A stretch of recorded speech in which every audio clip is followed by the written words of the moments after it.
오늘 하나님께서 우리에게 주시는 말씀은 신약성경 마태복음 7장 1절에서 6절의 말씀입니다. 신약성경 마태복음 7장 1절에서 6절의 말씀, 신약성경 10쪽에 있습니다. 마태복음 7장 1절에서 6절의 말씀을 봉독하겠습니다. 비판을 받지 아니하려거든 비판하지 말라. 너희가 비판하는 그 비판으로 너희가 비판을 받을 것이요 너희가 헤아리는 그 헤아림으로 너희가 헤아림을 받을 것이니라. 어찌하여 형제의 눈 속에 있는 티는 보고 내 눈 속에 있는 들보는 깨닫지 못하느냐. 보라, 내 눈 속에 들보가 있는데 어찌하여 형제에게 말하기를 나로 내 눈 속에 있는 티를 빼게 하라 하겠느냐. 외식하는 자여, 먼저 내 눈 속에서 들보를 빼어라. 그 후에야 밝히 보고 형제의 눈 속에서 티를 빼리라. 거룩한 것을 개에게 주지 말며 너희 진주를 돼지 앞에 던지지 말라. 그들이 그것을 발로 밟고 돌이켜 너희를 찢어 상하게 할까 염려하라. 아멘. 하나님의 말씀입니다. 오늘 산상수훈 묵상 15번째 시간입니다. 마태복음 5장, 6장, 7장에 나오는 예수님이 산 위에서 하신 설교에서 우리는 주님의 믿음과 생각을 묵상하고 이 말씀을 실천하면서 우리도 주님과 함께 살아가는 삶을 소망하고 있습니다. 오늘은 마태복음 7장을 시작하는 말씀인 남을 향한 비판과 판단에 대한 주님의 말씀을 함께 묵상합니다. 산상수훈의 말씀 중에 우리에게 도전이 되지 않는 말씀이 없지만 오늘의 말씀처럼 우리에게 깊은 도전을 주는 말씀이 또 없습니다. 우리는 남을 판단하고 비판하는 일에 익숙합니다. 때로는 올바른 비판과 판단은, 평가는 필요하다고 생각을 합니다. 그렇지요. 세상 속에서 어떤 사람과 일에 대해서 잘 판단하고 비판하는 일은 삶을 건강하게 살아가는데 필요합니다. 그런데 예수님은 오늘 본문에서 비판하지 말라라고 말씀을 합니다. 오늘 본문 마태복음 7장 1절과 2절의 말씀입니다. 비판을 받지 아니하려거든 비판하지 말라. 너희가 비판하는 그 비판으로 너희가 비판을 받을 것이요 너희가 헤아리는 그 헤아림으로 너희가 헤아림을 받을 것이니라. 주님께서 우리에게 비판하지 말라고 말씀하시는 것은 단순한 도덕적인 명령이 아닙니다. 어떤 일과 사람에 대한 객관적인 판단을 모든 것을 멈춰야 한다는 뜻도 아닐 것입니다. 주님이 우리에게 비판하지 말라고 말씀하시는 이유는 우리의 비판이 누군가에게 상처가 되고 그 비판 속에서 우리도 무언가 중요한 것을 잃어버리기 때문입니다. 우리가 잃어버리는 중요한 것은 무엇일까요? 오늘 본문에는 주님께서 남의 눈에 있는 티를 보기 전에 너희의 눈에 있는 들보를 보라고 말씀을 하십니다. 바로 하나님께서 나에게 있었던 그 엄청난 허물을 용서해 주셨던 사랑을 기억하라는 말씀입니다. 우리가 남을 비판하는 모습 속에 잃어버리는 중요한 것은 이것이지요. 하나님께서 나를 사랑의 눈으로 바라보시고 용서하셨던 그 은혜, 사랑을 잊어버리게 되는 것입니다. 하나님은 우리를 비판하고 판단하실 수 있는 분이지만 우리를 향한 사랑과 긍휼로 우리의 부족함과 허물을 덮어주십니다. 성 프란체스코는 하나님을 그림으로 그리라고 한다면 자기는 지우개를 들고 서 있는 하나님을 그리겠다고 말합니다. 하나님께서 우리의 죄와 허물을 지워버리시고 잊어버리시는 분이라는 의미이지요. 하나님께서 우리를 사랑하시는 모습 가운데 하나는 바로 잊어버림입니다.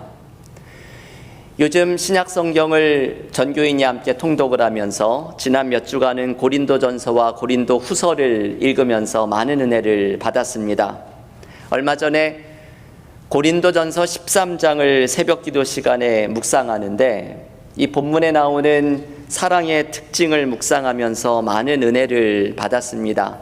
고린도전서 13장 5절은 사랑의 특징 중에 하나가 악한 것을 생각하지 아니하는 것이라고 말을 합니다. 이 악한 것을 생각하지 아니하는 것이라는 말을 영어 성경 중에는 불만을 기록해 두지 아니하며 라고 번역을 합니다. 사랑의 특징 중에 하나가 내가 섭섭했던 것, 나에게 누군가 상처를 주었던 불만을 기록해 두지 않는 것이라고 말을 합니다. 쉽게 말하면 잊어버리는 것이죠. 사랑은 다른 사람이 섭섭하게 한 것을 잊어버리는 것입니다. 우리는 항상 반대로 하죠. 남이 나에게 잘해준 것은 쉽게 잊어버리지만 남이 나에게 섭섭하게 한 것은 어디 수첩에 메모를 해두는 것처럼 절대 잊어버리지를 않습니다. 제가 교우들께 종종 말씀을 드렸던 어떤 분은 좌우명을 은혜는 잊어도 원수는 꼭 갚자, 이걸 좌우명으로 살아가는 분들이 많이 있습니다. 우리는 은혜는 쉽게 잊지만 남이 준 상처와 섭섭함은 잘 잊어버리지 않습니다. 그런데 성경은 잊어버리는 것이 사랑이라고 말합니다. 이것이 하나님께서 우리에게 베풀어 주신 사랑의 모습이라는 것이죠. 저는 시편 103편 12절과 13절을 읽을 때마다 은혜를 받습니다. 동이 서에서 먼 것 같이 우리의 죄가를 우리에게서 멀리 옮기셨으며 부모가 자식을 긍휼히 여김같이 여호와께서는 자기를 경외하는 자를 긍휼히 여기시리라. 하나님께서 동이 서에서 먼 것 같이 우리의 죄를 멀리 옮기신다고 말을 합니다. 이 말은 깊은 의미를 담고 있는 말씀이지요. 동이 서에서 멀다는 것은 결코 만나지 않는 거리에 있다는 것을 뜻합니다. 논리적으로 동쪽과 서쪽은 결코 만나는 법이 없지요. 하나님이 우리의 죄를 동이 서에서 먼 것처럼 옮기셨다는 것은 다시는 기억하지 않으신다는 의미입니다. 하나님은 우리에게 잊어버리는 사랑을 보여주십니다. 우리는 하나님의 이 사랑을 경험한 사람들입니다. 하나님은 우리를 판단과 정죄의 눈으로 바라보실 수 있지만 우리를 사랑과 용서의 눈빛으로 바라보십니다. 하나님의 이 사랑의 눈빛을 경험한 우리들도 다른 사람을 이 사랑의 눈으로 바라보기를 주님은 초대하십니다. 이것이 비판하지 말라는 주님의 말씀에 담겨 있는 깊은 메시지이지요. 예수께서는 다른 사람을 바라볼 때 그 사람의 눈에 있는 허물과 티끌을 보시는 것이 아니라 그 사람의 눈에 맺혀 있는 눈물을 보십니다. 주님의 이러한 모습이 요한복음 8장에 나오는 간음한 여인에 대한 이야기에서 잘 드러납니다. 요한복음 8장을 보면 한 여인이 간음을 하다가 현장에서 붙들려 옵니다. 바리새인과 서기관들은 이 여인을 예수님을 고발할 건수로 이용합니다. 이 여인이 지금 겪고 있을 수치심과 두려움을 이해하려는 사람은 아무도 없고 그저 이 여인을 이용해서 예수님을 고발할 이유만을 찾고 있습니다. 율법은 간음한다 현장에서 잡힌 사람을 돌로 치라고 하는데 사랑과 긍휼을 강조하는 예수님이 어떻게 할 것인지를 도끼 눈을 뜨고 쳐다보고 있는 것입니다. 주님은 이런 상황에서 요한복음 8장 7절에서 이렇게 말씀하십니다. 너희 중에 죄 없는 자가 먼저 돌로 치라. 예수님의 이 말씀은 중요한 것을 가르쳐 주지요. 예수님은 우리 모두가 죄인이라는 것을 일깨워 주십니다. 나 같은 죄인도 하나님의 은혜로 살아가고 있음을 깨닫게 해 주십니다. 하나님의 사랑과 긍휼 때문에 살아가는 우리 또한 이 여인을 긍휼의 마음으로 바라보아야 함을 가르쳐 주십니다. 이것이 너희 중에 죄 없는 자가 먼저 돌로 치라는 말씀에 담긴 의미입니다.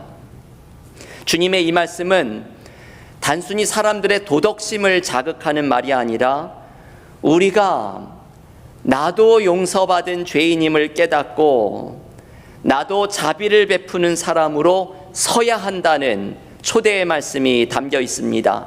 그때 우리는 자유를 경험합니다.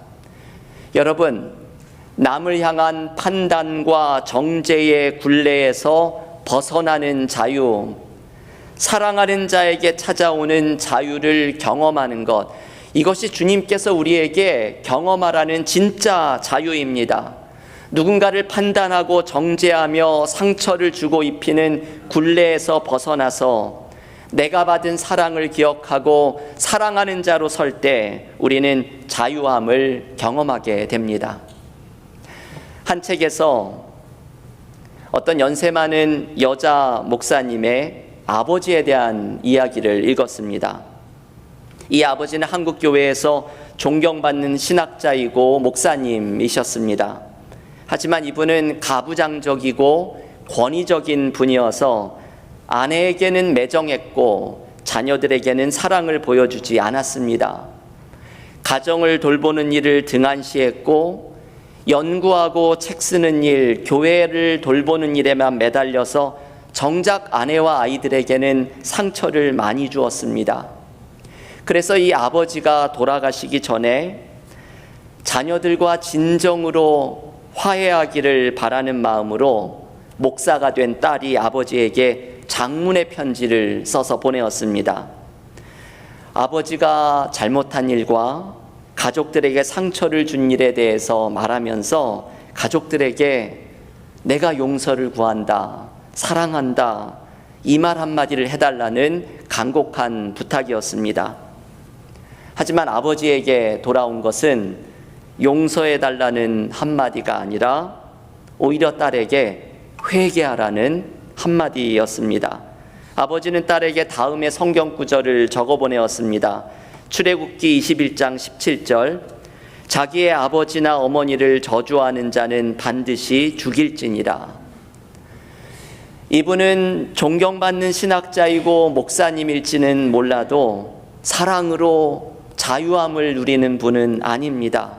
이분은 성경 말씀을 정죄하는 율법으로 사용하고 사랑보다도 자신이 생각하는 지식을 앞세우고 있는 사람입니다. 우리가 진정으로 자유를 경험하는 것은 율법이나 오름이나 신학적인 지식을 넘어서 다른 사람을 사랑할 때 진정한 자유를 경험하게 됩니다. 예수께서는 가늠한 여인을 율법이나 오름으로 바라보지 않으시고 사랑으로 바라보십니다. 왜냐하면 주님은 그 여인의 눈에서 티끌을 보신 것이 아니라 이 여인의 눈물을 보셨기 때문입니다. 여러분, 이것을 보아야 사랑으로 다른 사람을 바라볼 수가 있죠. 다른 사람의 눈에 티끌을 보는 것이 아니라 눈물을 보아야 합니다. 주님은 이 여인에게 이렇게 말씀하십니다. 요한복음 8장 11절입니다. 예수께서 이르시되 나도 너를 정죄하지 아니하노니 가서 다시는 죄를 범하지 말라 하시니라. 예수님의 이 말씀은 여인을 해방시킵니다. 주님의 사랑이 여인을 죄의 사슬로부터 해방시킵니다. 여러분 참 신기하지요? 우리는 누군가를 책망하고 올바른 것을 바로잡는 것이 그 사람을 변화시킨다고 생각하지만 사람을 가장 깊이 변화시키는 것은 사랑입니다. 나도 너를 정죄하지 않는다는 예수님의 말씀처럼 사랑은 여인을 죄의 사슬로부터 해방시키며 자유 가운데로 이끌어갑니다. 교우 여러분, 오늘 비판하지 말라는 주님의 말씀에는 바로 이 자유에 대한 메시지가 담겨 있습니다. 단순히 남을 비판하지 말라는 도덕적인 명령이 아니라 하나님이 나의 허물을 사랑으로 덮어주신 우리가 누리는 자유를 기억하고 우리도 다른 사람을 사랑으로 회복할 때 경험하게 되는 자유를 누리며 살아가라는 초대가 담겨 있습니다.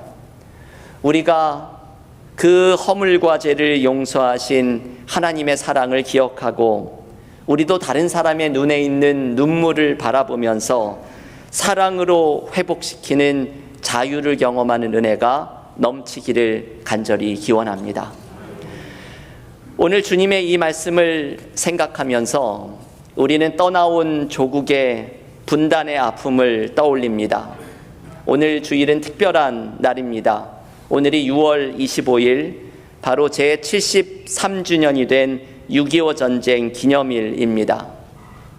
오늘 6.25 전쟁일에 주님께서 주신 이 말씀, 비판하지 말고 사랑으로 회복하고 자유하라는 주님의 말씀이 우리에게는 의미심장하게 들립니다. 남과 북이 전쟁의 상처를 치유하고 오랜 분단의 역사와 이념의 갈등을 치유하고 회복하는 길은 비판과 정죄로 가능한 것이 아닙니다. 사랑으로 회복하는 것입니다. 저는 윤상혁 교수라는 분의 사랑으로 길을 내다는 책을 읽고 많은 감명을 받은 적이 있습니다. 한국의 유기성 목사님도 이분의 책을 읽고서 민족을 향한 뜨거운 눈물이 쏟아졌다고 고백을 합니다.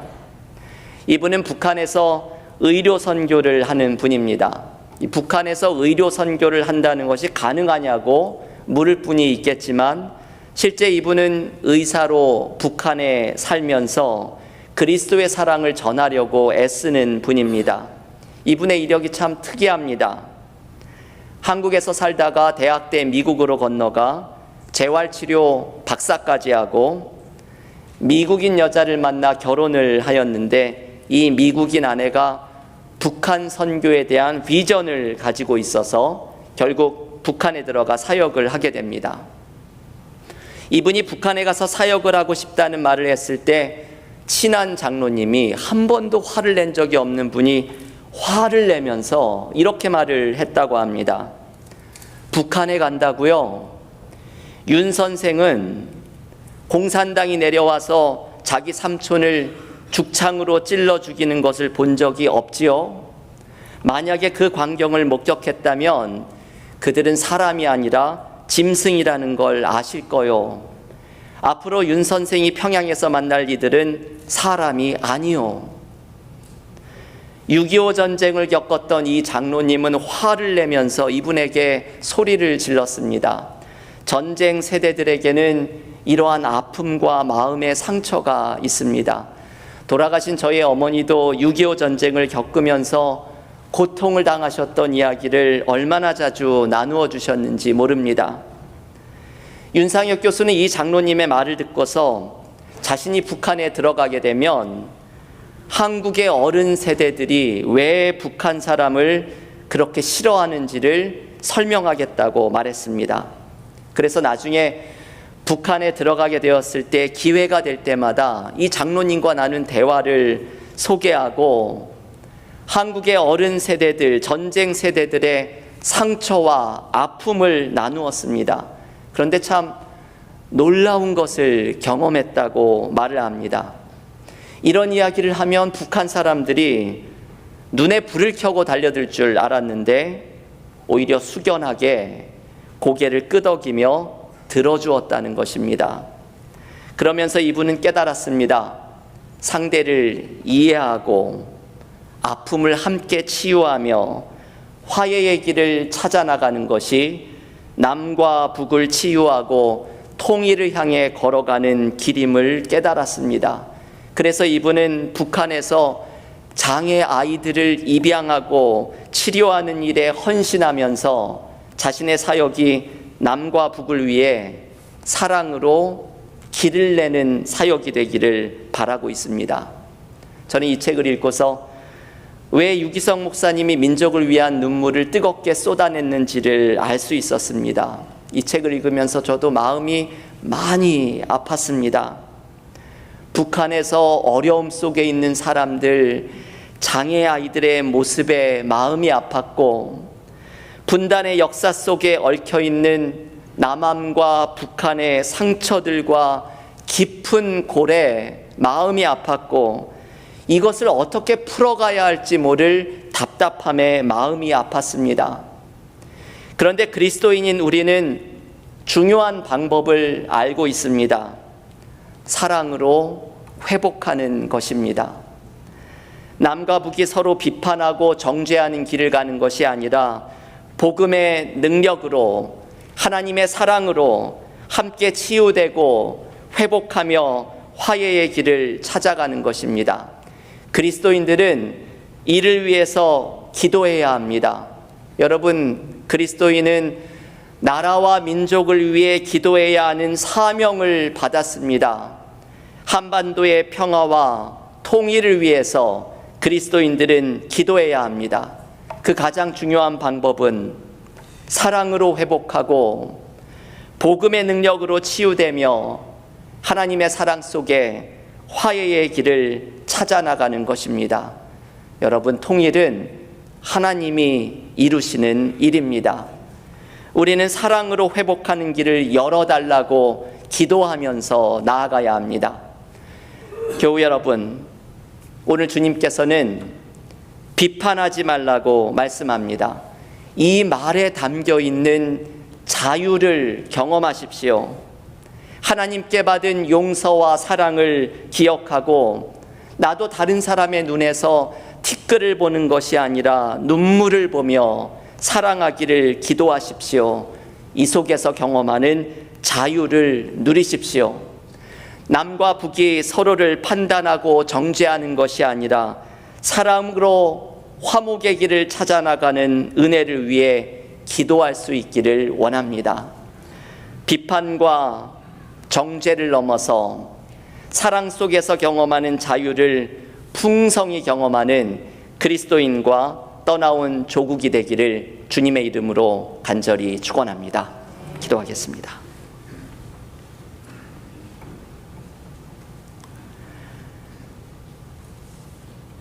하나님, 오늘 예수께서 비판하지 말라 말씀하신 산상수훈의 말씀 앞에 우리의 삶을 세웁니다.